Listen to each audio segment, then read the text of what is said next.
And welcome back, everybody. Thanks for sticking around. We're ready for the next presentation out here at the Glenn Gerberg Weather and Climate Summit.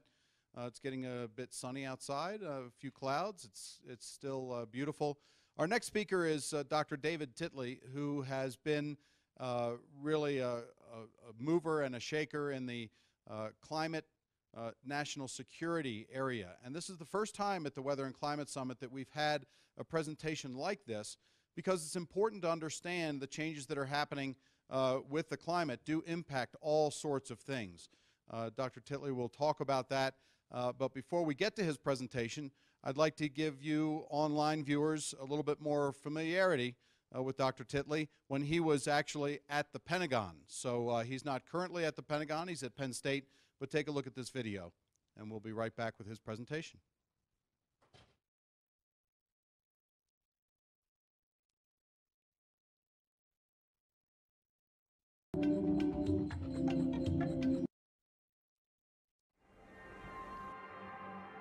So, in chemistry show us carbon dioxide is at levels never seen in human history.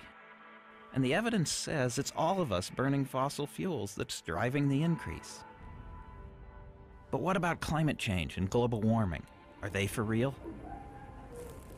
Here's what those who have looked at all the data say about the future. Climate change, energy security, and economic stability are inextricably linked. Climate change will contribute to food and water scarcity, will increase the spread of disease, and may spur or exacerbate mass migration. Who do you suppose said that? Not a pundit, not a politician, the Pentagon.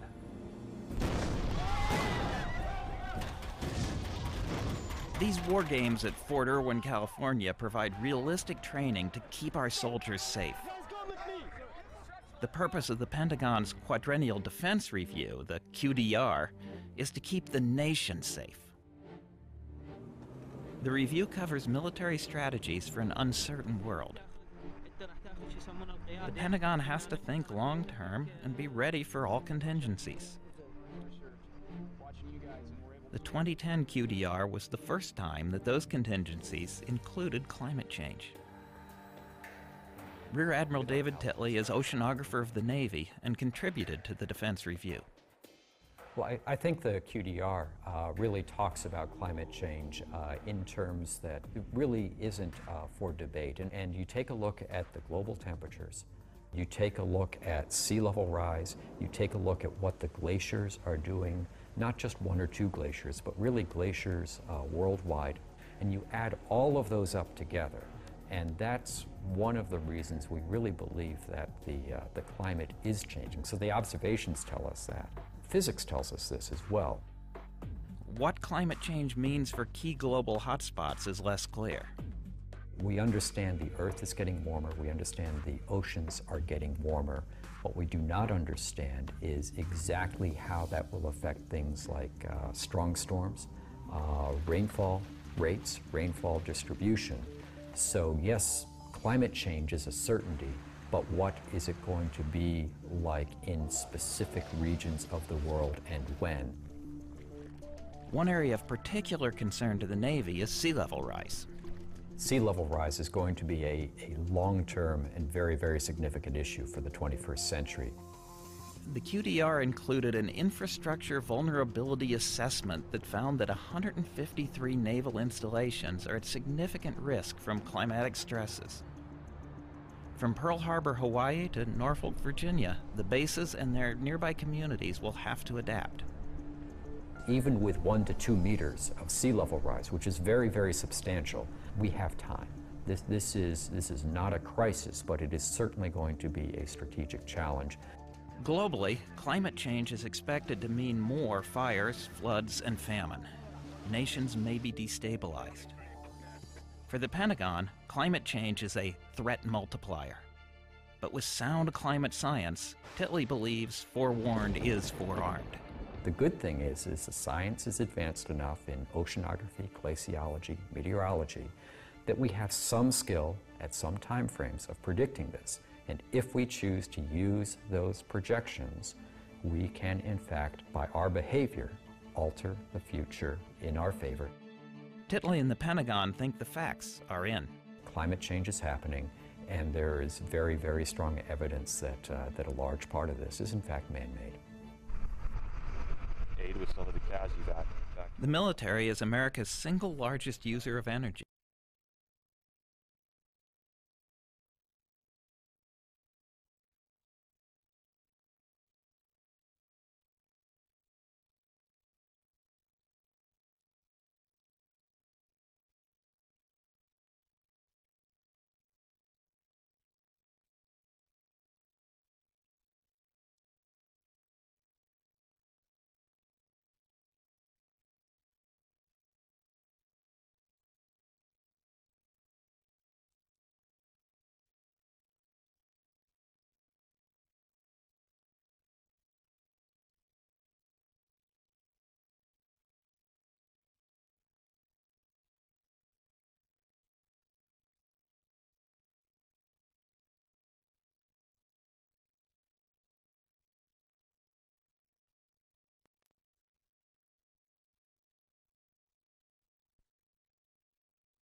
Here, always have plan B.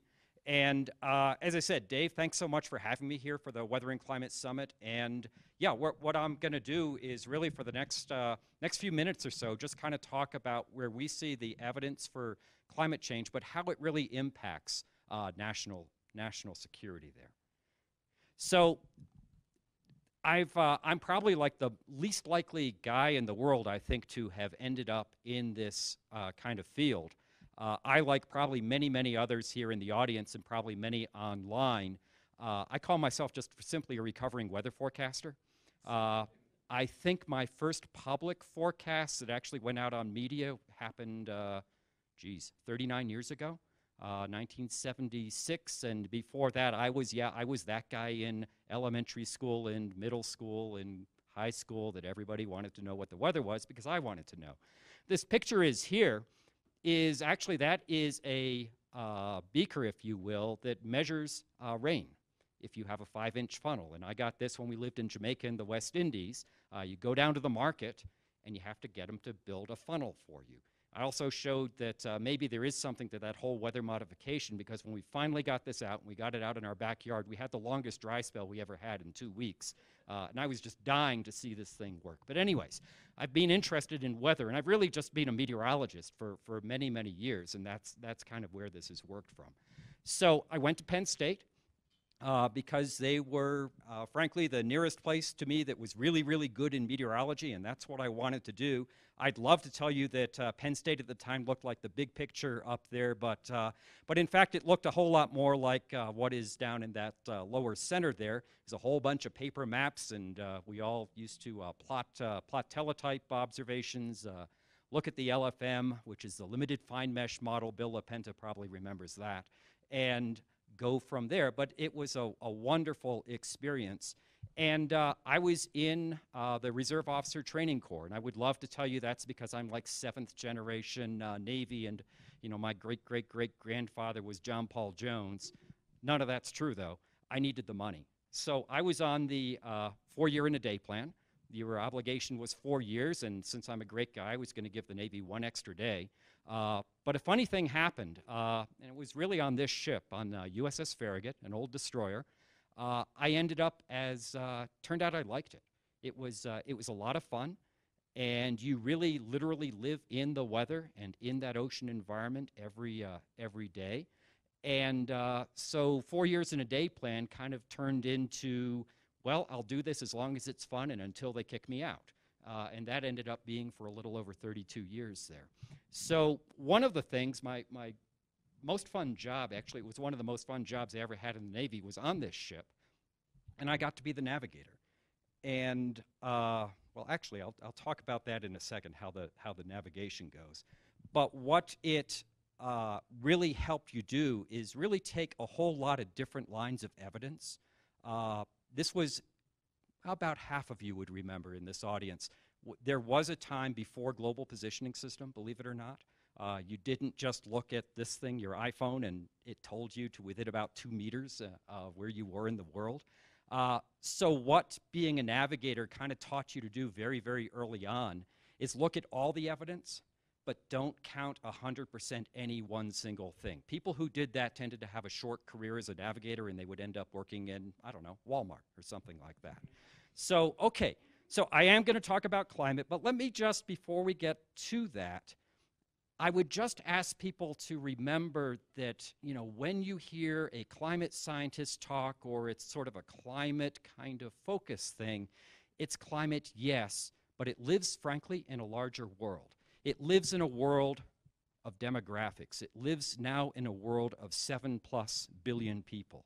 It lives in a world where all those people, and you could argue they would have a moral right to, want some degree of energy, of food, of clean water. So those resources are in play. We are in a globalized world. Whether we like that or not, we do not have a really big fence around the United States. Our economy absolutely does not. So what happens halfway around the world, from like Colorado or Pennsylvania or anywhere else, can have a direct impact on our quality of life, on our economy, on the jobs that we have.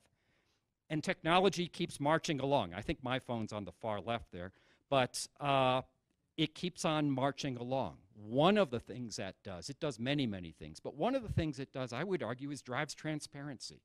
We know so much more about so many things now than we did decades ago. So when people talk about, you know, lots of things, including, you know, there's some like big conspiracy on climate and stuff. Think of how hard it is to do conspiracies nowadays. You know, think of how hard it is the United States government tries to protect very, very classified information. Snowden, that name mean anything? We don't do a very good job. So transparency is out there. And not only in the sense of how we keep information, but transparency in the sense that those 7-8 billion people get to see how everybody else is living too. And why would I have a picture of these folks? Who are they? European finance ministers, actually at a G20 summit, the finance ministers. And why they're there is because we at least collectively tell ourselves in the West that we're out of money. You know, we're in these big fiscal constraints, you know, whether or not sequestration comes back to the United States here in fiscal year 2016, we'll see. But we tell ourselves that we're out of money. So we're going to deal with all of this, and then underlying all of these issues, it would be happening whether or not the climate was changing.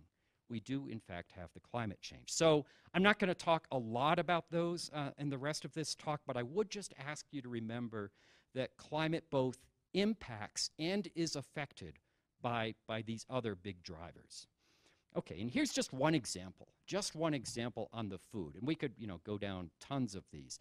But this is from my friends at the Department of Agriculture. But basically what this graph shows is that in the next 50 or 60 years, the world is going to need to produce more calories through agriculture than we have in the last 500. So you think about that.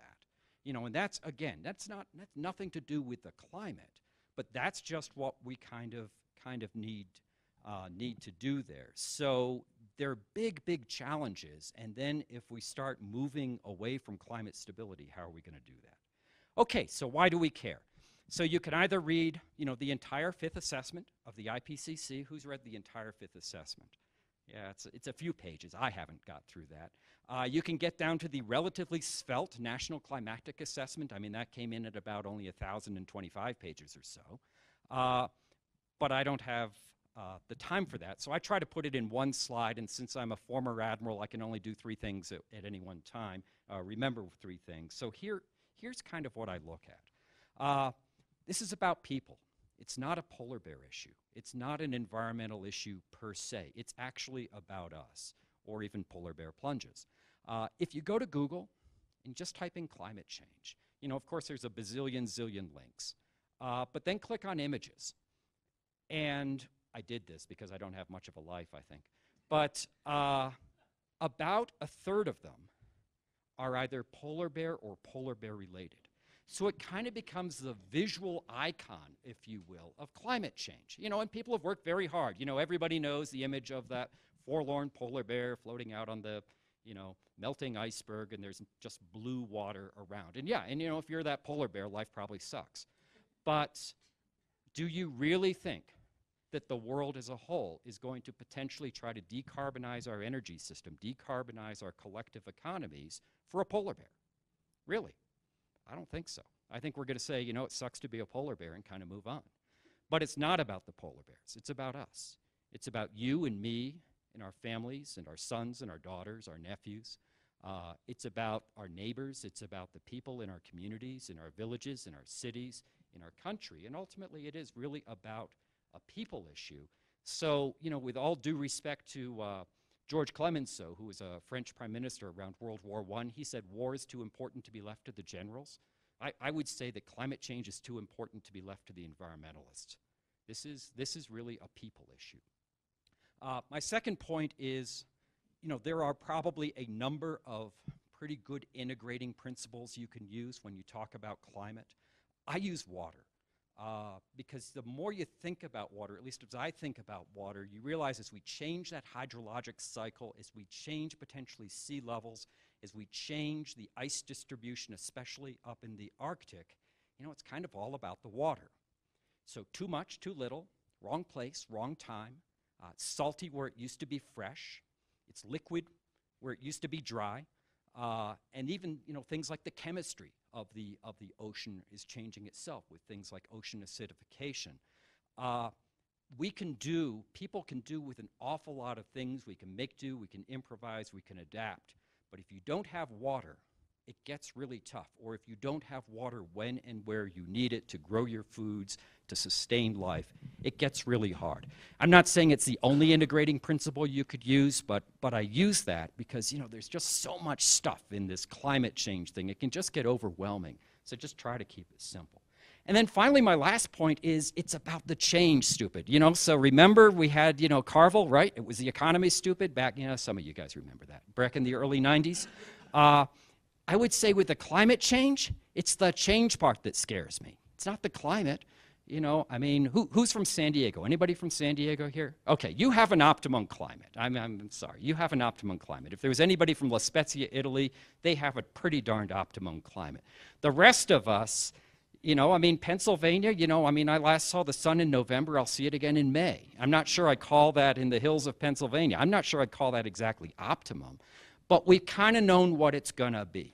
We kind of know what the winters are like within a range. We know what the summers are like. We know what our growing season's like. We know pretty much how the rainfall and the precipitation is distributed. We've had that stability. If we start moving that stability, either by the averages or simply by the amount of change or variance that we have, you know, if you think about it, we've kind of built human civilization on that stability. And I've just got a couple slides here to sort of show that. You know, how many people have heard but climate's always changed? I hear it. I hear it all the time. You know, climate's always changed. Of course it has. You know, there was something actually just in this morning's Washington Post. It says, you know, well, there's always been cancer, but that doesn't mean that, you know, smoking doesn't cause cancer, right?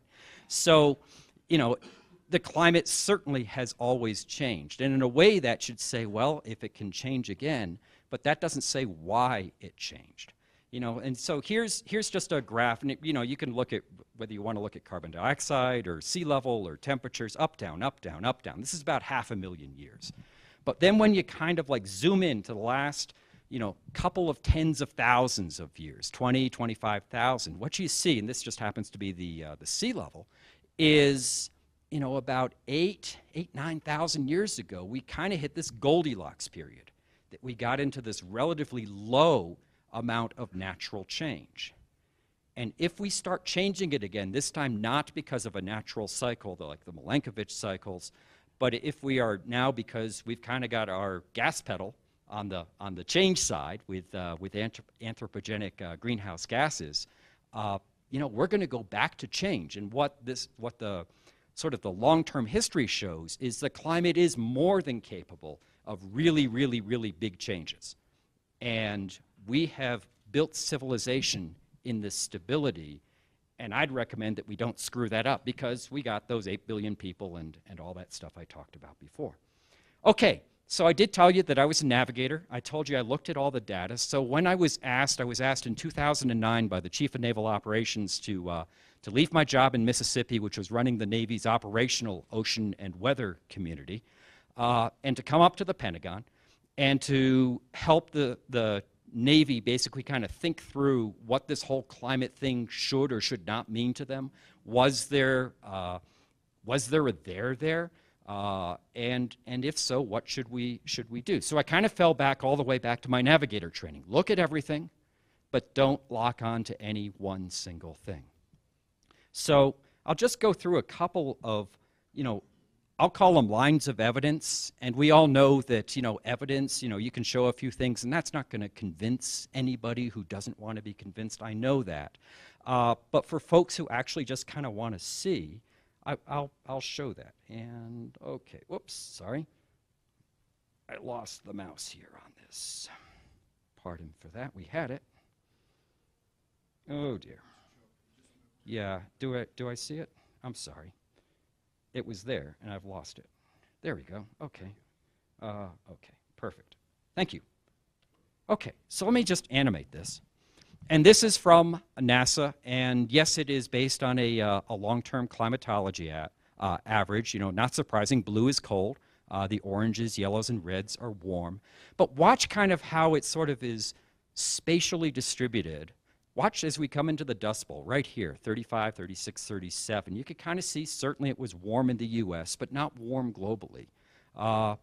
We go through the 50s, go through the 1960s, 70s, 80s. These are all observations. This is not a computer projection or a simulation. This is kind of, you take the observations we have and put them together. 2000s. And up to 2012. I'll run it one more time, assuming I'm 5% smarter than the mouse. Just one more time. And again, you can either pick your favorite spot in the world and kind of watch the time, or you can just sort of do a broad overview of what you're seeing there. And again, does this show per se that it's man-made? No. It just shows that the climate, I think it shows that the climate is certainly not being stationary over this this time frame here. So again, 50s, 60s. Who remembers the 60s? If you did, you weren't there, right? Okay. 70s, up to 1990.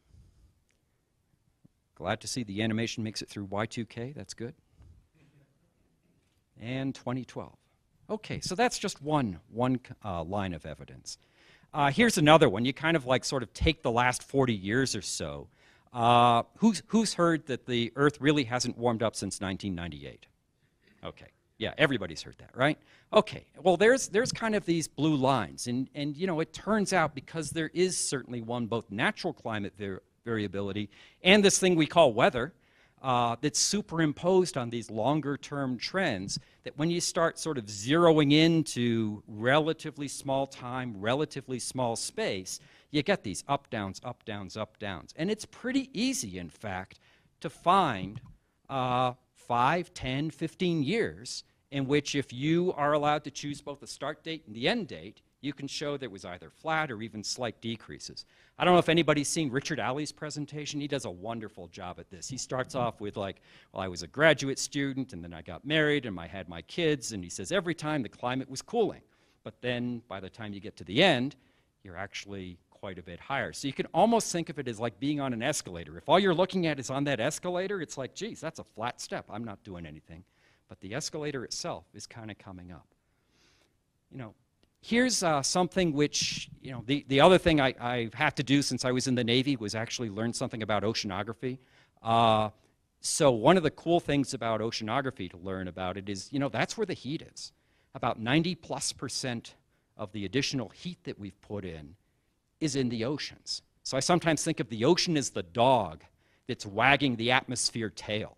You know, it's another way, if you want to think about some of the variability we have. We actually have about less than 8% or less than 10% of the heat in the atmosphere relative to the, or the heat anomaly, relative to the ocean. And those blue, the dark and the light blue is like whether it's the shallow ocean and the deep ocean. But basically the takeaway is the heat is in the oceans. So, you know, when I go talk to graduate students and undergraduates and they want to do climate, you know, I tell them to go study the ocean. And they ask why, and it says, you know, who's heard of the Willie Sutton theory? You know, why did he rob banks? That's where the money is. Why study the ocean? That's where the heat is. And there's really some of the great things that I think we'll still figure out there with deep ocean heat. But the heat is in the ocean, and that's just good to remember. Now here's one that's maybe a little bit higher order, a little bit more derived kind of line of evidence. This is in Norfolk, Virginia, and The Hague, that's not The Hague, Netherlands. This is just a neighborhood in Norfolk, Virginia. And on the scale here, it goes back to about 1920 or so, and it goes out to the present. And it's just hours per year that that neighborhood has flooded. So you can clearly see where there are either big hurricanes and/or significant nor'easter events. You know, you can see those spikes. But what you again see is superimposed on that is this, I would argue, exponentially growing hours. So something that would only happen maybe very few hours a year, if at all, except in a big storm, you know, now you're dealing with hundreds of hours a year. And, you know, I don't see anything, at least on that graph, that says, hey, this is just gonna stop here. And I think this is my last one on these sort of lines of evidence. This comes out of Munich Re. Munich Re is what they call a reinsurance company. So a reinsurance company is basically, these are who your insurance companies go to in fact, get insurance. You know, so your State Farm, your Allstate, your USAA, they actually have insurance because if they have a really bad casualty, they want to be able to pay off the policyholders because it's bad if they can't. So they go to reinsurance companies. Now, reinsurance companies, they're privately held companies. What do they want to do? Stay in business. So what do they need to understand? They kind of need to understand the magnitude and the frequency of the kinds of things they'd have to pay off. So the red on here is things like volcanoes and earthquakes and tsunamis. The blue is like weather, and the green is weather, the blue is like floods, and the orange or yellow is climate. And I would say, you know, without getting into parsing exactly how they go from one to the other, you know, what kind of trend do you see in the red line? I don't see one. I mean, I think it's flat. You know, I mean, it is up and down a little bit, but it's basically flat. You know, whereas you take an aggregate of the other ones, and again, to me, it certainly looks like it's coming up. Because I know sometimes when I talk about these, you know, you get a response of, well, of course you see more weather-related events because we have more people and they have more stuff and they live near the coast. But that would be true for tsunamis and earthquakes and all that. So the data, I think, have some credibility in the sense that they're counting events and not just like people. And, you know, so again, that's just another line of that. So I'll stop there and I'll just ask at this point, you know, so based on this and everything else you know, kind of just a show of hands of, so who believes in climate change in here? Oh, I got you all. See, I don't.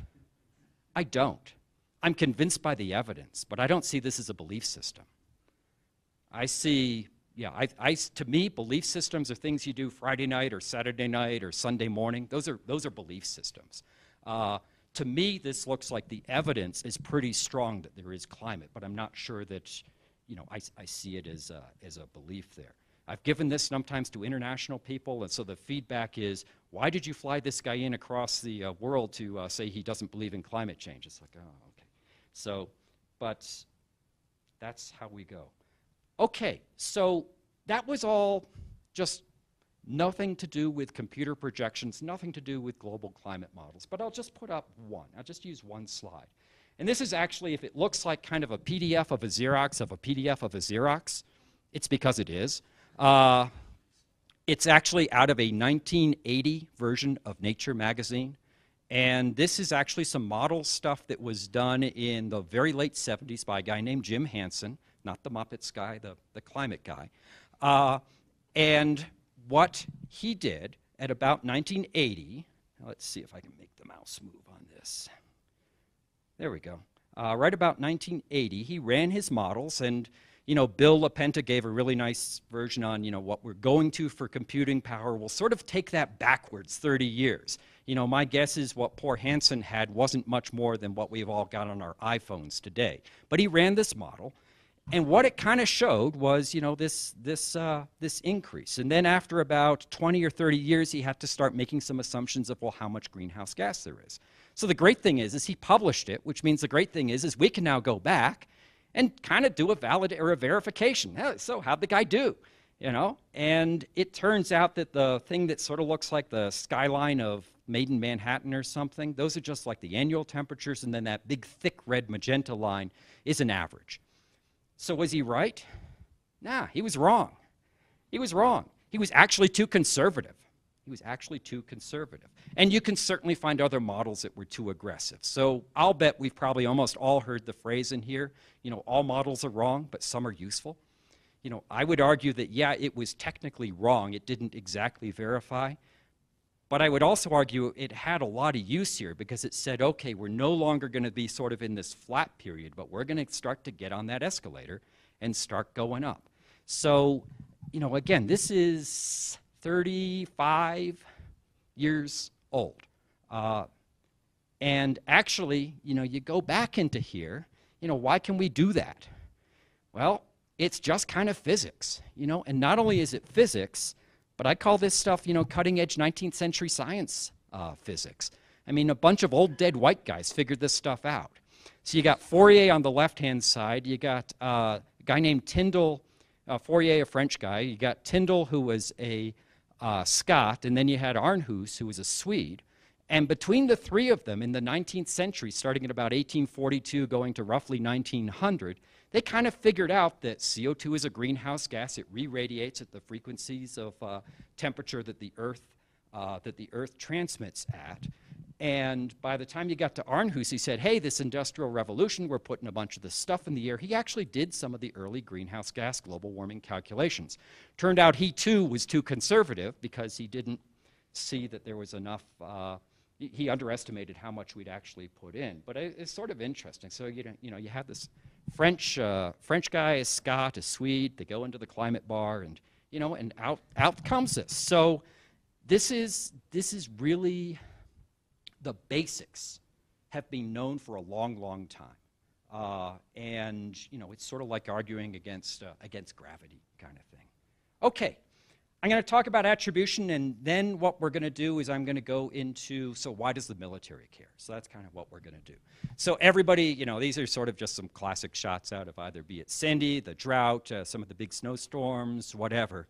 And almost instantly, and especially now, you will start seeing in the blogosphere or people asking, it was caused by climate. You get some people say, yes, it was, and then you get others, no, it wasn't. I don't know if anybody saw, there was an article in the Conversation 2 days ago that was talking about the link between the AirAsia crash and climate. And it's like, really? I mean, they don't even have the black boxes yet, guys. So, there's just seems to be this knee-jerk reaction. And I would think, and there are a lot of people who disagree with me. I mean, if Heidi Cullen was here, she'd probably throw something at me right now. But I would argue it's the wrong question. I look at this as weather, those events. That's kind of like the cards you have in your hand. So imagine if you're playing poker. Let's say Sandy is like full house with aces high. Do you get it? Yeah, you can. Do you get it every day? Absolutely not. Now, when I gave this talk in Utah, I had to first say, let's all get in a bus, go to the Nevada state line, and then I could use the analogy. But that's weather. It's those cards you have in your hand. Climate is the deck from which those cards came from. And I would argue that climate change may look a little bit like this. Don't go to Vegas with this card deck. But we may be slipping an extra ace into the deck. So you start changing the probabilities, especially of some of the extreme events, and there's some small probabilities you might start seeing some things you just really haven't seen before. That's kind of how I look at it. Others have different opinions on it, certainly, but that's sort of what I look at because it just annoys me. It starts sounding like the second grade schoolyard recess. Yes, it was. No, it wasn't. Yes, it was. And I don't think that's productive, frankly. Okay, what I'm going to go through here is very similar to what I gave a talk to about 80 heads of the world's navies about 3 months ago. I was asked by the current United States Chief of Naval Operations, Admiral Jonathan Greenert, to come up to Newport and basically talk to pretty much all the heads of navies about climate risk and maritime security. So this is kind of in a almost caveman simple fashion, and what I'm basing this on is on a CNA Military Advisory Board report that came out in May of 2014. Full disclosure, I was part of that. One of the things you might notice about this rather boring thing is, one, it's rather boring, because military guys, that's okay, because if it's really flashy, they start wondering, it's like, what are you trying to hide? The other part is, do you see the word climate on there? No. It's kind of in the words that they understand, though. They understand, say again? Okay, except for the title. Just look at the spreadsheet. Just look at the spreadsheet. You know, capacity, readiness, missions. They understand what that stuff is. And then down on the rows there, you know, so how does the Arctic impact that? What are the infrastructure impacts? What about humanitarian assistance, disaster relief? And then finally, some of these sort of, I'll call them these broader security threats. And I sort of went through and I checked the box. And again, people can certainly agree or disagree with where I've checked the box, but you know, it's kind of a starting point to say, well, geez, this security, national security thing, what does it mean? So it basically, it affects capacity, that's how much stuff. It impacts readiness. It's like, okay, I've got all this stuff, but are my soldiers, sailors, airmen, and Marines and equipment really able to go do this job? Like, I mean, if I go and send a whole ton of people up into the Arctic and they've never been in the Arctic before, do you think they're going to be ready? Maybe not. It's a different operating environment. And then, in fact, are there new missions that we've got to do? So let me just start with the Arctic here. So again, remember, I can only do 3 things at once. So my thing is, it's an ocean. It really is a maritime environment. It's changing faster than any other place in the world. And it's not a vacuum. It's not a vacuum either physically, as far as the physical changes in the Arctic and how they may or may not impact mid-latitudes and vice versa. That's also true geopolitically. I mean, so of course, with all the unpleasantness with Crimea and the Ukraine, you know, if you read what President Putin has been saying, he said, well, fine, I'll just go build up more stuff in the Arctic. So, you know, in military terms, we would call that an asymmetric response. That doesn't really matter, but the fact is that tensions where we live here in the middle latitudes may be reflected in the Arctic, which is too bad, because right now I think the chance of conflict up there is very, very low. Okay, now just one trivia point here. So this is Alaska on the right, and this is Siberia on the left, and the 2 islands right here in the middle. Any idea what they are? The Diomede Islands. So who owns the one on the right here, Little Diomede?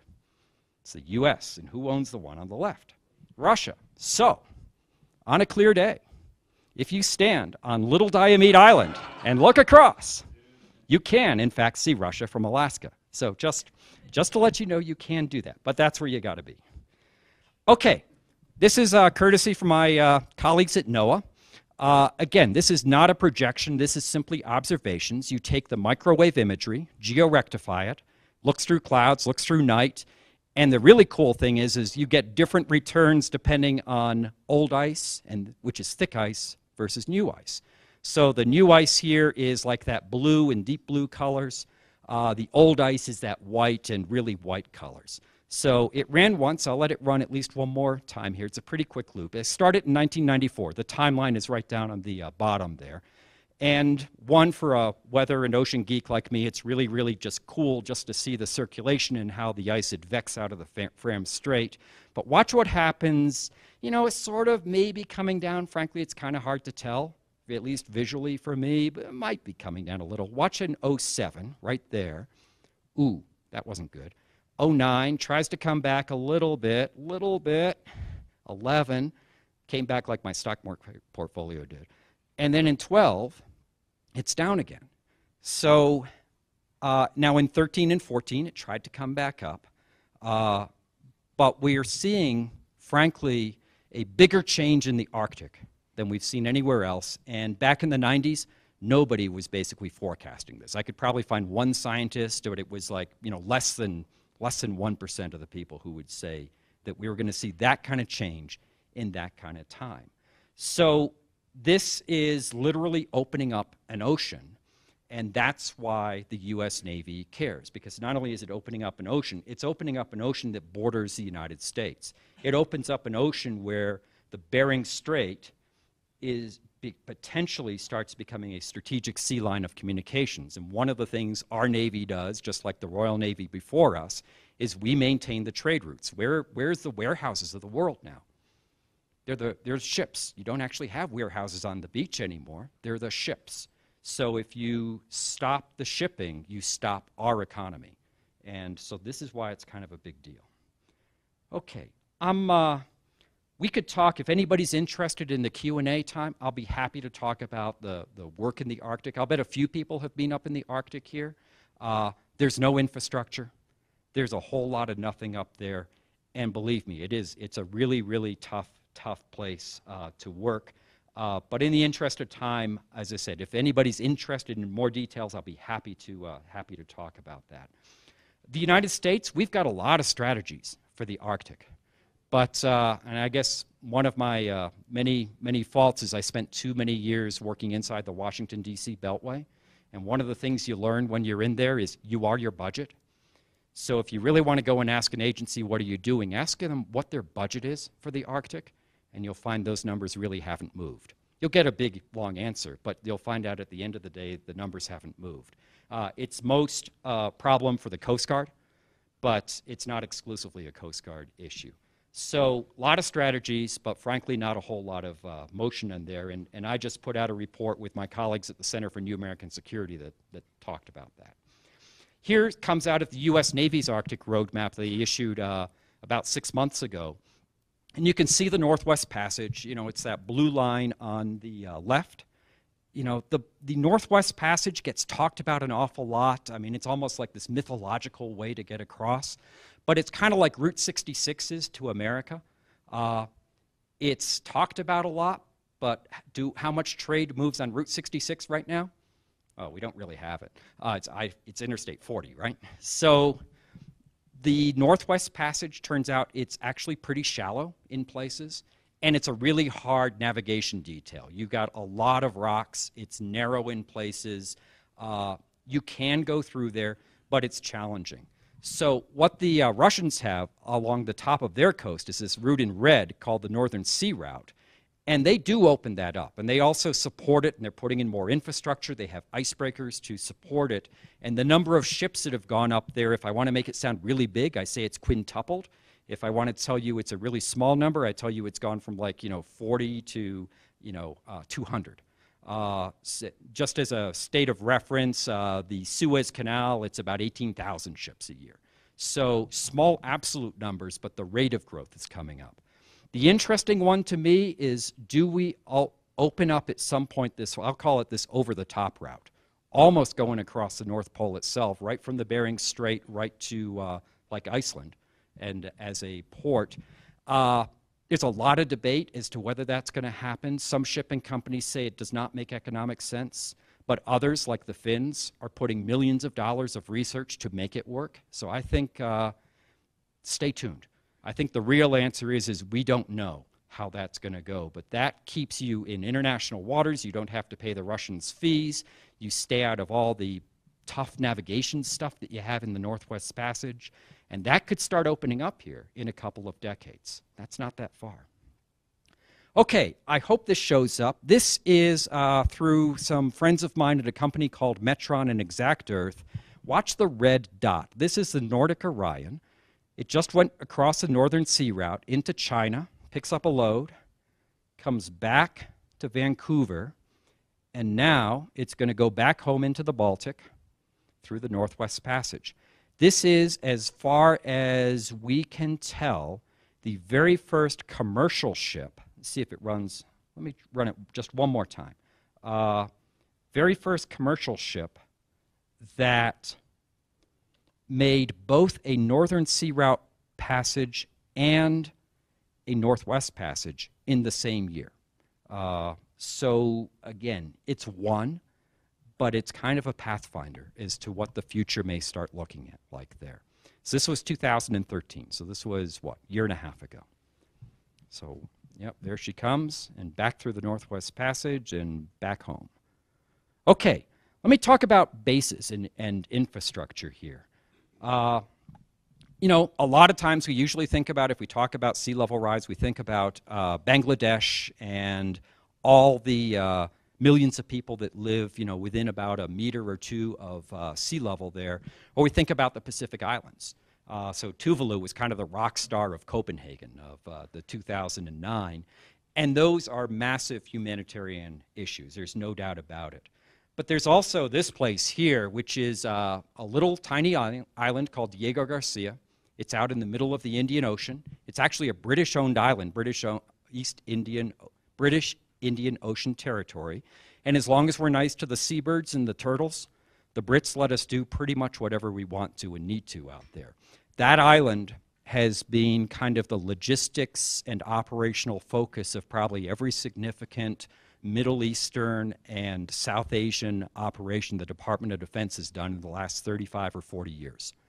If we don't have that island, almost every concept of operations that the U.S. military has done in that part of the world changes. And that island is only about 1 to 2 meters above sea level. So I've recommended to the DoD that we may want to start figuring out what's the relative sea level going on Diego Garcia, because it could be kind of important. It's not only an international issue, it's a domestic issue. So this is a slightly different graphic. This is not the rates of sea level rise, but this is how many people live within about a meter of high tide, well, just over 3 feet of high tide. So I think we've got at least one person from Miami here. Yeah, couple from Miami. Gave a talk down there, had the Florida state senators say, oh, we're not like those other type. We believe in climate change, but you're not going to touch our insurance costs. It's like, okay, whatever. You know, it's going to be real interesting with the limestone down there, and you know, there's just not a whole lot of room. New Orleans, and I used to live in New Orleans and just north of New Orleans, the whole Katrina thing. They've got an issue. Obviously, we saw what happened to Sandy. Norfolk has an issue. Norfolk has a big issue as well. And then the Sacramento Delta. That's one that doesn't always get thought of by everybody who lives on the East Coast, but there's some real challenges in the Sacramento Delta as well. There's impacts on freshwater. There's impacts on simply if you're going to go build a storm drainage or a sewer system, making sure that the water's in fact going out into the ocean and not the ocean coming back up. So all of that kind of infrastructure, when you talk to local mayors, is a big deal. So sometimes I hear, it's like, well, why don't we just do what the Netherlands did? And in fact, even at this conference in Fort Lauderdale, the Netherlands consulate was there, and they told us their whole, history. Tremendous infrastructure they already have. And they believe, the Netherlands believes by their own studies, that they are going to have to invest about another 130 billion, with a B, to make sure that they keep their level of safety for the year 2100. And of course, at the year 2100, the sea doesn't stop rising. If you take the Netherlands and sort of put it on the chart of the United States, the Netherlands coastline would equal Massachusetts and Connecticut. And that's 100 billion starting from a really good baseline. So just start adding that up. This is a big deal. This is going to be one of the things over time, not today, not tomorrow, but over time, this is going to become a huge issue for us. Okay, disaster relief. I talk about this maybe in a way that's a little different than many others. We've all seen the pictures of this. This happens to be from Super Typhoon Haiyan, the really big storm that went into the Philippines about just over a year ago there.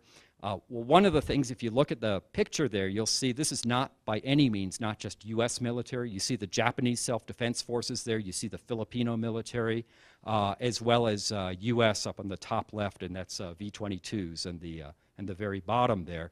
So it's really an international effort. The United States military does this, frankly, very well. If you are prepared for high-end combat, doing these types of things is not that hard. One, people aren't shooting at you. They actually kind of want you to be there, or at least they want the stuff. It's chaos. We can deal with chaos. We can put in organization. We can put in command and control. We have the ability to do intelligence, surveillance, and reconnaissance. We kind of know what's around and what is and what isn't working. So we can do this. The question is going to be, if we start doing it more and more, does that start becoming at the expense of other missions? Domestically, if you start using your National Guard forces more and more, does that become an issue? And why do I say that? We're coming down big time on the number of troops in our active duty army. And when that gets briefed, like into the national security staff, it's like, well, what's the mitigation for that risk? Well, we got the National Guard. So like if we really need somebody, we'll just like federalize the National Guard, put them on active duty, and we're good to go. But if those National Guard troops are doing missions of humanitarian assistance like within the U.S., they're not going to be available. So we've got to keep an eye on it, but as far as this being a big, big deal and hard to do, it's not hard to do for the U.S. military. But the ones that do sort of, if you will, keep me up at night are these broader security threats. Things like ocean acidification, kind of the unsung evil twin, if you will, of climate change. And again, it's sort of like the polar bears. It's not because I care per se about the corals, although I love to swim in this stuff, and they're really, really cool to see. But 2 billion people get their protein out of the ocean. And if you screw up the food chain, because we just don't know, we just simply don't know how the rapid change in acidification is going to impact the food chains. If it doesn't, that's great. But if it does, where do those 2 billion people then get their protein from? Arab Spring, probably a lot of people have heard about this, and I think Peter's going to talk about Syria here a little bit later in the conference. So here's just some commodity prices, some wheat prices from 2008 to 2012. And you can see they go up and down like a lot of commodities do. But you'll see right about 2010 or so, pretty big jump, pretty fast jump, 50, 60% within a few months. And that tended to coincide with when the Arab Spring was. And I'm not here to tell you that the Arab Spring was caused by climate change, but when you start digging into this, what you see is that there were very poor wheat harvest in Russia, Australia, Pakistan the year before, sort of the correlations, if you will, of bad things happening in big agricultural regions were going to one. So that naturally put pressure on the commodity prices. North Africa is one of, if not the biggest wheat importing regions in the world. The citizens there do not have a lot of extra disposable income. And to be perfectly honest with you, they have crappy governance by and large. Their governments do not, by and large, take care of their citizens, certainly not very well. So, if you think of sort of that climate change causing that big commodity spike there, you're sort of taking that climate change and you're kind of throwing it into a bunch of gasoline vapors because you have all these other impacts and you have demographics that are not really stable and things like that. But you've got a lot of grievances, poor governance, and now you're really putting the squeeze on their food and they don't have a lot of extra income, and boom, off you go. Now you could have the exact same issue, and let's say in a place with really good government, and I would argue that's sort of like taking a match and like throwing it into a puddle of diesel fuel. What happens? Match goes out. But you throw it into gasoline vapors, and we all know what happens there. So climate change becomes one of the contributing factors, and that's how it's kind of looked at.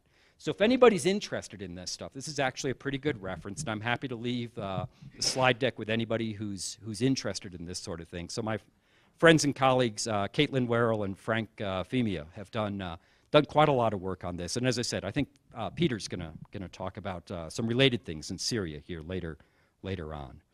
Water. Peter will also talk about water. This is one of the big dams in China. China kind of has this tendency to think of what's mine is mine and what's yours is mine, with a number of things, including water. So if you take a look at sort of the roof of Asia, the Tibetan Plateau and the major rivers of Asia coming off of there, if you dam them up, one, you get hydro, and two, you keep the water there.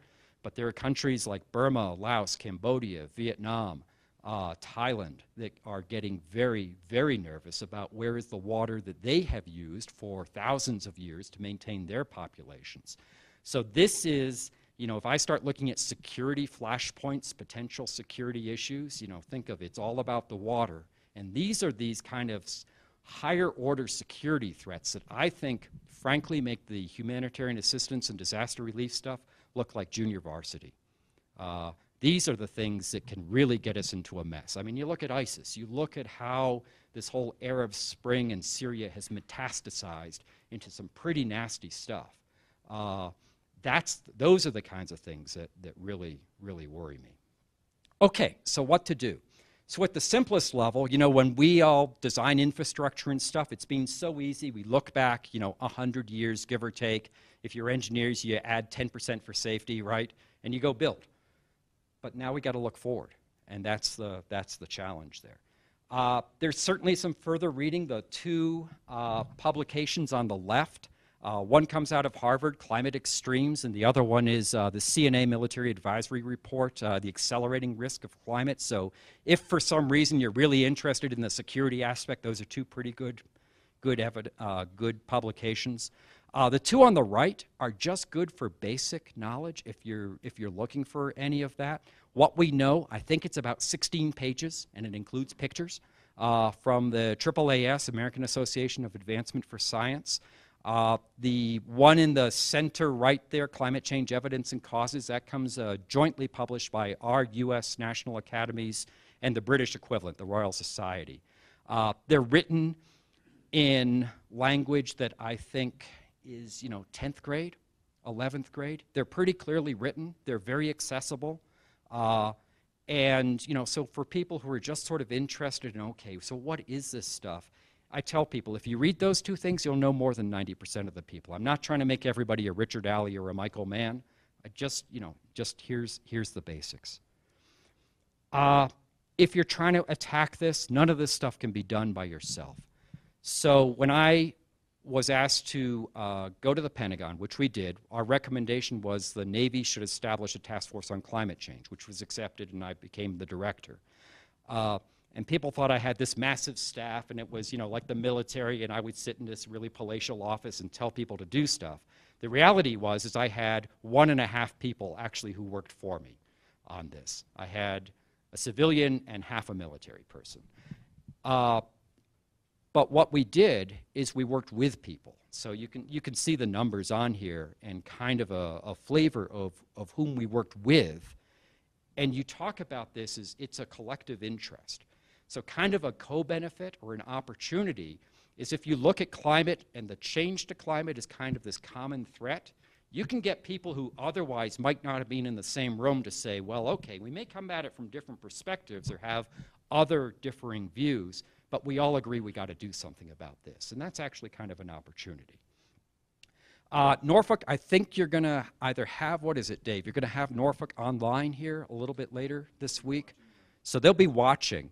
I just got to kind of give a shout out to Old Dominion and really this whole project that Norfolk has been doing. I've been involved with them at some level for about 5 years. Norfolk, just through a whole variety of technical reasons, is probably going to be one of the hot spots of sea level rise in the United States. They've got sort of regional effects that work against them. They've got the global effects. And the land, for reasons nothing to do with climate change, but the land is actually sinking too. So they're probably looking at, you know, if I had to pick a number, 5 feet in a century, that's a lot. Massive, world's largest naval base in the Western Hemisphere is there. Big Air Force base, big NASA base, other smaller Department of Defense, big shipping port, massive, you know, huge commercial port on the central eastern coast there. So pretty quickly what they figured out is, you know, the very first thing the Navy was thinking about, well, you know, hey, this sea level rising, we'll just build a wall around our base. They said, dude, okay, that's cool, but let's think about it here. You know, where do your sailors live? Where do your civilians live? Where do you get the power from? Where does the sewer go? Where do you get your internet from? Oh yeah, that's all out in town. So if I just build a wall around my base, I'm just shoving even more water out in town. And oh, by the way, all the stuff that really makes the space work, like people, They're not going to have a place to live. So it's got to be looked at as a holistic solution, as a community. And Norfolk, they've got like, 7 different jurisdictions and regional stuff. It's complicated like so many other places are.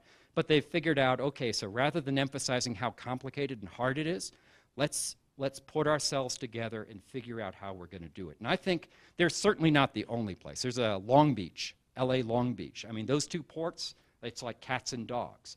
But they've realized that on sea level rise, they better collaborate together. Chicago, New York City, Port Authority, down south, Florida.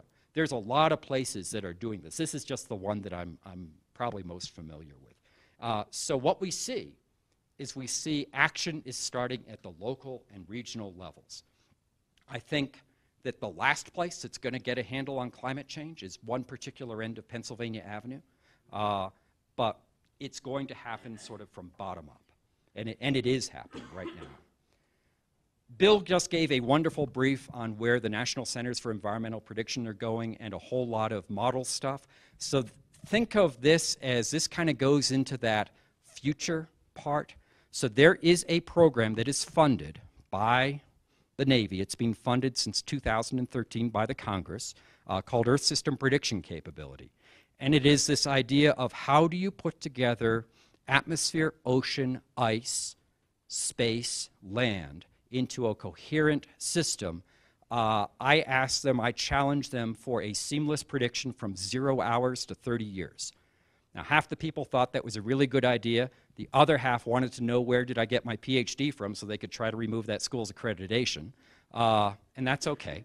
But the idea is that we have to, users, at least the users I work with, have this broad spectrum of needs, and they don't just neatly puka into, oh, this is weather and this is climate. It's all along. And we've got to be able to figure that out. And I've told the folks who are running this, I'm frankly agnostic as to the technical details. Maybe it's one model like what the Brits run, the unified model. Maybe it isn't. How do we balance multi-model versus ensembles? Because there's, as Bill very nicely pointed out, there's only so much money to go around. There's only so many computing cycles to go around. But how do we do this? How do we make sure that we build really, I would argue, the best in the world and not a bunch of pretty good things?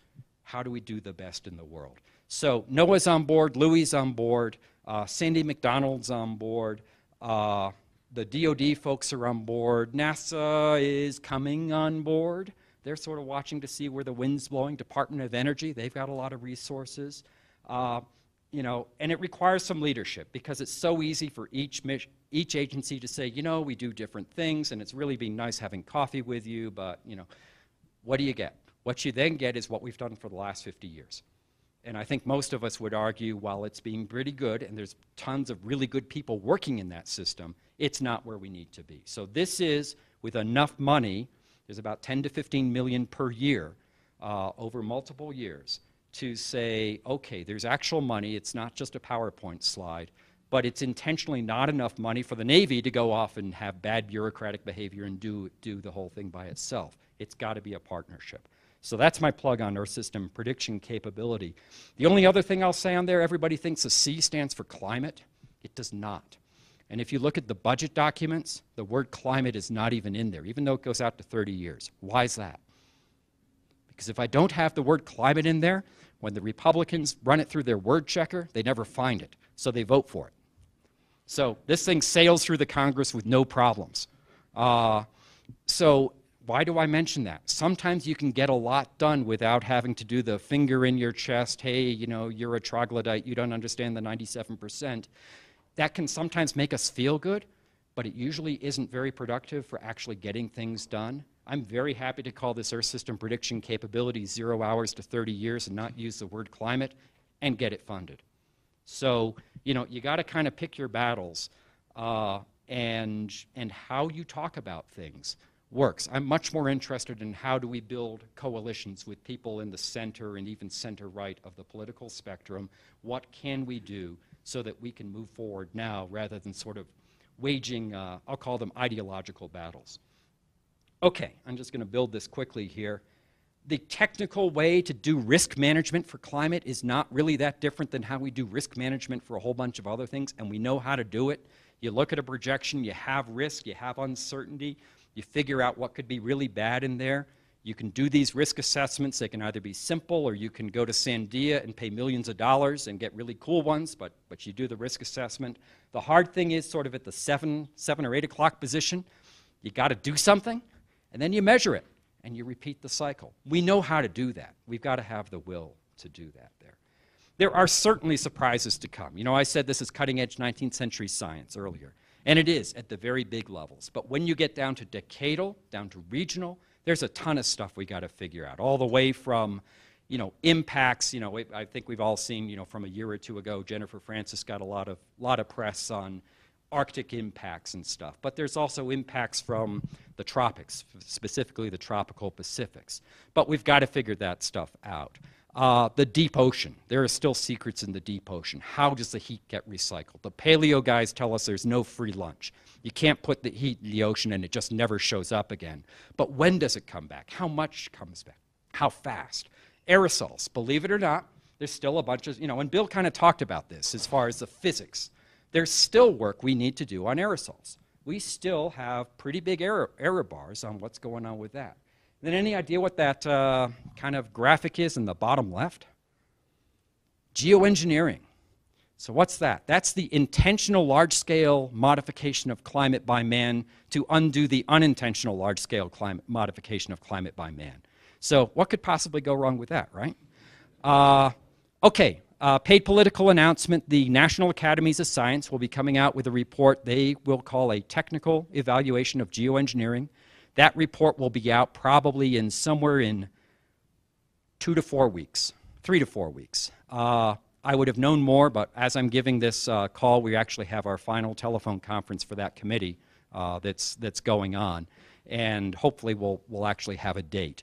But probably late January or sometime in February, that report is coming out, and there'll be much more on this whole geoengineering issue there.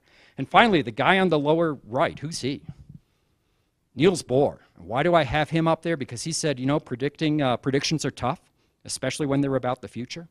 So it's just sort of useful for all of us, and I think we all know this because of the profession we're in. When you hear somebody, you know, categorically state this is what it's going to be like in 50 years or 100 or whatever, or 3 days or 7 hours, you know, there's a little bit of humility that should be involved in there, because there are error bars on just about everything. That doesn't take away from we know a lot, but predictions are tough. I have the scars to prove it. Okay, just about done here. This is I call it my 8 vectors slide. And what I mean by that is, so I've been kind of down at the 6 o'clock position here, talking about national security and climate change.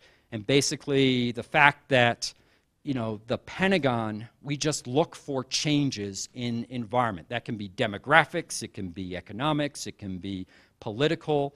So I argue, why would you not look for changes in the physical battle space? This is what we call it, you know, because I want an advantage. I certainly don't want to be a disadvantage, you know, and that's the very highest level. And then we get into the stuff that we've talked about. So we talk about it there. The health guys. I've heard some wonderful talks from National Institute of Health professionals there on the impacts of climate and health. The whole university divestment, which sort of pops up in the news from time to time. That, from what I can tell, is an argument that's not going away. So that, you know, it's almost a South Africa model. Money talks. Speaking of money talking, in the top right, you have the insurance companies. Lloyd's of London came out within the last year and basically said, hey, insurance guys, if you're not thinking about climate change, you should be. The faith-based groups are getting more and more involved. I happen to be working with a gentleman named Dan Meisler from the executive director of Catholic Climate Covenant, but there's Catherine Hayhoe, who I'll bet some of the people know in here, sort of the fundamentalist Christian part. The Jewish community has a Jewish Coalition for Life on the Environment, I believe. That is ramping up. Secretary Paulson's risky business, you know, he talks about a climate bubble. You know, he talks about it and can talk to people that I can't even reach. but it's a different perspective. The science folks and the environmentalists. So here is my picture of lonely polar bear on floating iceberg, because, you know, in all due credit, they have really been kind of the keepers of this flame for many, many years, and they deserve credit for that. I think you're going to get James Baylock here at the, let's see, in a day or two, couple days? It's Wednesday. So Wednesday, James Baylock. If you have not seen him, you got to see it. If you have seen it, see it again. It's super, super cool. So the media has been playing into this. So we all approach this really from quite different aspects. And I would argue that we're kind of getting to the same position. And I think that's very important. You know, because if we don't, I've written about this a couple times in Science Magazine, and I think it was April Fool's. This got published by Fox News. They actually published a reasonable op-ed on climate change. I don't know how we slipped it by them, but it was really relating the policies of how did the Europeans get themselves into World War I with where we are in climate change. And you could see as you go back through World War I, there were a lot of folks who said, guys, boss, what you're doing is stupid, stop. But nobody stopped. And look at what happened. We killed 8 million people in battle. Okay, so what can one person do here? I think we know that the way to go viral on the internet is with cute cats. I don't have any cute cats, so I had to use a cute llama instead. It hasn't gone viral yet. But my llama is basically for learn, and I gave a couple things. This, again, does not mean be like Michael Mann. This means can you read through the what we know of AAAS. Local action. What do you personally do on your energy, on your water, on your food footprint? Monitoring. We do a lousy job. This is sort of working up, but we do a lousy job of sort of global and regional monitoring. And the last one is A, and it's advocacy. And what I tell people is, you know, I sometimes get folks, and they're all sort of, you know, they're liquored up at the end of this. It's like, oh my God, you know, how do we get people to do stuff? And I sort of hold up a mirror. And it's like, so what have you done? What have you done to ask your elected official, what are you doing to stabilize the climate? So notice, one, that's an open-ended question. It's not yes, no. This is sort of like dating 101. Don't ask a yes or no question. It's not asking them comment on cap and trade or a carbon tax, because they'll probably have like a nice little pre-planned response for that. But, and even if you get a lousy answer, frankly, that's okay, because in that reptilian politician brain, it registers that the voter, their boss, it's like, hey, somebody actually cared. And that counts. I mentioned before, I don't think Congress will lead on this, but I think they can be led.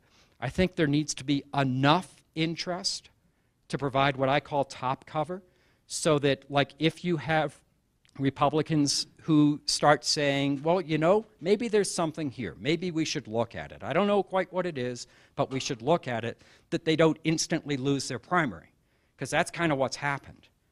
And from what I understand, talking to members of Congress who have lost their primary, they say that's like a divorce. There's nothing worse.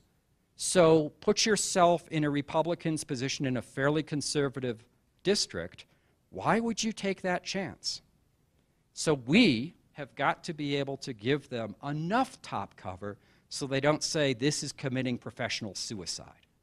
Okay? That's kind of where we are. I mean, there's a few, but almost everybody else, they get it. They're smart people. They're smart people, but they respond to incentives just like you and me and everybody else do. And that's their incentives, is don't lose their job. Okay, this is just about here. Some people love this slide. Others think, Titley, you've really lost your marbles now. So we'll see. Let's see which group I'm in here today.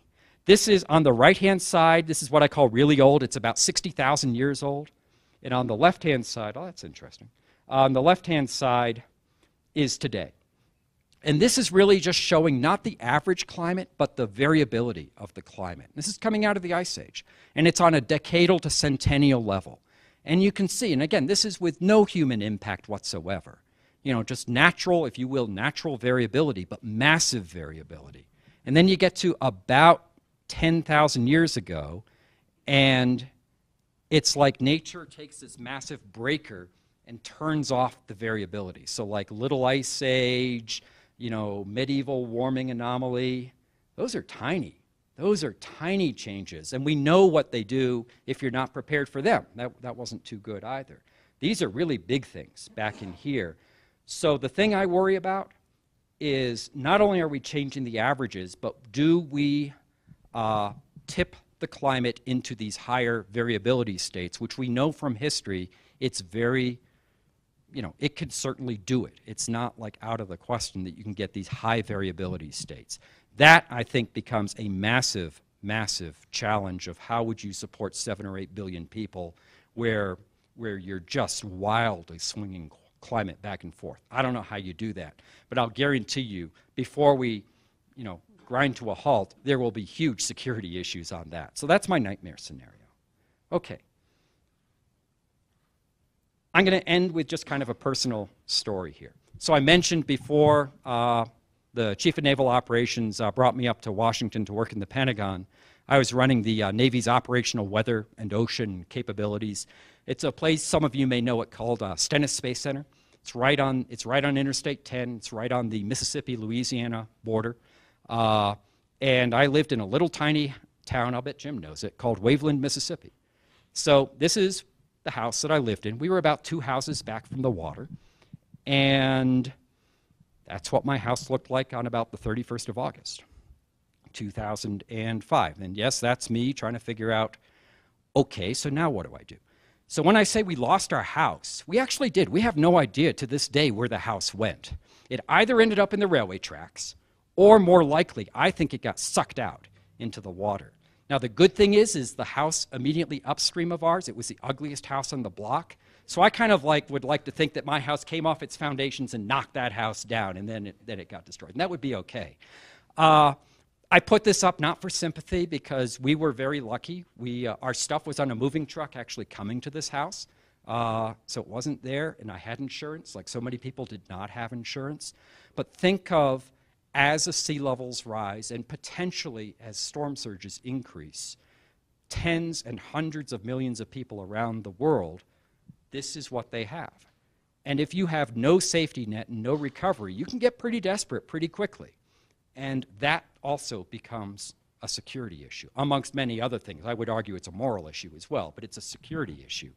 And it's real stuff. And I sure don't want to go through it again, and I'm pretty sure others don't as well.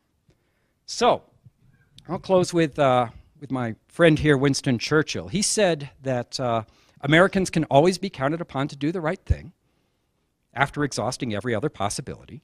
So we may be still in the process of exhausting possibilities. Sometimes I'm told that people don't like me ending on with a Brit, so I'll end with the ultimate American here, John Wayne. And he said that life is tough, but it's tougher if you're stupid. So let's not be stupid. Let's figure out what we're going to go do here. Let's figure out at least how we're going to adapt, and then ultimately how are we going to sort of knock the edge off of this real challenge. So I did mention that I don't believe in climate change, although I am convinced by the evidence. I'll tell you what I do believe in. I do believe that America, when focused and when motivated, is the country in the world that still will provide the leadership and has the focus and the ability, the technical knowledge, the smarts, the dedication to go figure out a solution. We got to the moon when nobody thought we were going to make it. That was pretty impressive. The more I read the history of Apollo 13, those guys should have died. By all rights and purposes, those astronauts, they should be passing like Saturn by now. But they didn't. We got them back, and we got them back home. We can do amazing things when we put our minds to it. So it's just now going to be the question of the longer we wait, the more we're going to suffer. But we will, at some point, we're going to do this. And that's what I believe. I believe that America will figure this out. So with that, I'd like to thank you very much for your attention, and I'll be happy to take any questions. Thank you.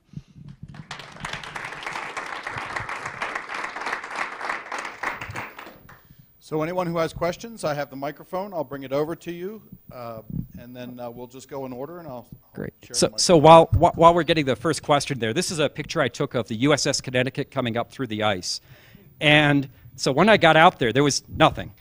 So you do a safety brief, and they say, well, the submarine's going to come up half a mile away. But just in case you hear cracking underneath you, this is the direction we're going to run. And that's when you really realize that you're standing at about, 7 feet of ice and then about 2,000 feet of water. So, sir. Howard Bernstein, Washington. Great talk. Very enjoyable. Very informative. How do you get people, when they've got more immediate concerns like ISIS, to take this seriously? I mean, I would think that the terrorist threat, where people are just trying to kill us today versus maybe in 100 years or 10 years, has people's attention a lot more. Yeah, I mean, Howard, that's a great question. And what you bring up is the difference between organizations that I call work in nothing, they never get beyond little kids soccer, versus adult-led organizations. The adults need to be able to think long-term, medium-term, and short-term. Short-term is current operations. I've been the current operations officer on a numbered fleet staff.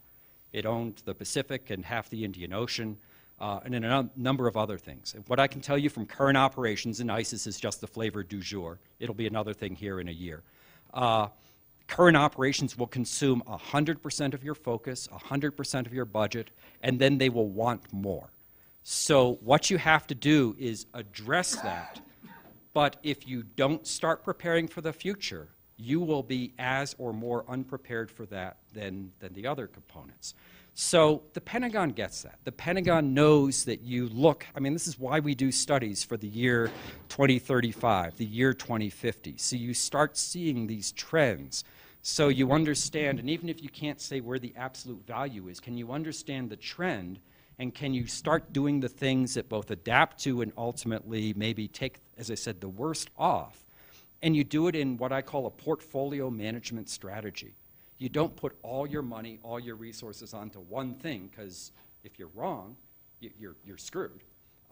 You manage it like, like a Wall Street financial person would manage a portfolio. You put some here, some here, some here. That's why I have that slide at the beginning to say that, climate change, it's not the only issue in town. It's not. But it is one of those things that unless we address it, we're going to come and get bitten really, really bad. So thanks very much. Who's next? Hi, Cindy Pressler, KSDK in St. Louis. My question is to you, my dad's a farmer, and there's been articles published on how the rural community, the farmers, are so far away from accepting climate change. Why is that? Why can I not get through to him? Why will he not even listen to what I have to say? He sees climate change. He sees it. Yeah, I can't speak for your dad. I'm at least smart enough to not do that. But I was invited out to University, or Montana State University, Bozeman, Montana. So big cattle, dry lands, a little bit of wheat. And I get off the plane from State College, get into my host car, and we drive out into the middle of the field because I had shown up at Montana State Agriculture, Crop, and Weed Field Day. And you haven't lived until you've gone to Crop and Weed Field Day. And sure, I should put the picture in my slide deck here. So I'm out there, and they have about 90 farmers standing around. I'm in the bed of a pickup truck with a mic like this. Everybody's like this for about the first 10 or 15 minutes. And we just talk about, so what have you seen? Well, yeah, we haven't had the killing frost recently, or we haven't, for 5 years. We only get them once, and we used to get them like 3 times out of 5, and now we get them 1 time out of 10. The rains have changed. They get a fair amount of water out of the mountains. They're getting more water earlier in the season, a lot less later in the season. And it's like, okay, well, let's put that together. What's that have done to your yields? Well, a couple things that's been okay. They've got some issues. What they've seen is the invasive species and the weeds are doing pretty well for themselves. The crops a little less so. And it's like, okay, these are issues. So I gave a talk out at the University of Nebraska and talk about sea level rise. You get all the snickers. It's like, yeah, well, it sucks to be those those guys on the coast. It's like, so let me just ask you, like, what do you grow here? Oh, we grow corn. Well, where does that corn go? Oh, we're the world's breadbasket. Hey, that's cool. Where does it go? Down the Mississippi. Oh, okay. So what's that port at the bottom of the Mississippi? Oh, yeah, New Orleans. Right, I remember. Yeah, they're below sea level already. how's that going to work if you lose the Mississippi? And this doesn't even get into the fact that we've gone from massive flood to almost near record drought, and that variability impacts on that both high and low side of shipping. So I found that you got to kind of talk about it in things they care about. A lot of folks in the heartland, they're pretty pro-military. They kind of get this military stuff. And I make sure that I kind of stay in my lane. I am not an agriculture economist. I'm not a botanist. The person after me at Montana State, she starts talking about scientific stuff with weeds, and I followed about the first 25 seconds. It's like, okay, this is way out of my depth. But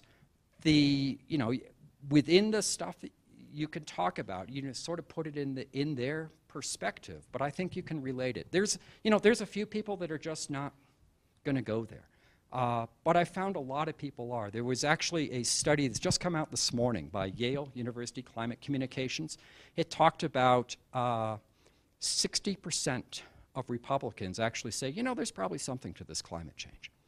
So it's in the Washington Post this morning if you just Google the link. Yeah. Just interject. I saw that too, and it's 62% of moderate Republicans. Oh, moderate. Okay, yeah. There's some hardcores. Yeah, but there's it gets away from this almost this caricature or this stereotype that all Democrats are here, all Republicans are here. The reality is much more nuanced, and I would argue actually much more optimistic to putting this together if we find ways of talking about this sort of in a non-confrontational way and looking for solutions, common solutions, rather than sort of trying to score, as I said, ideological points.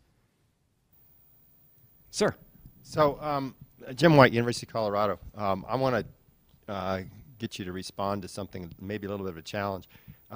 Both you and Bill mentioned there's only so much money to go around. Mm-hmm. I would argue that the amount of money that we spend on these topics, weather forecasting, climate in general, is extremely small compared to the amount of money we have available to do it, and certainly compared to the importance of the problem.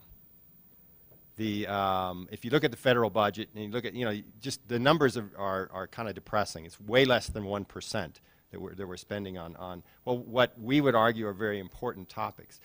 So how useful is it to say something like there's only so much money to go around?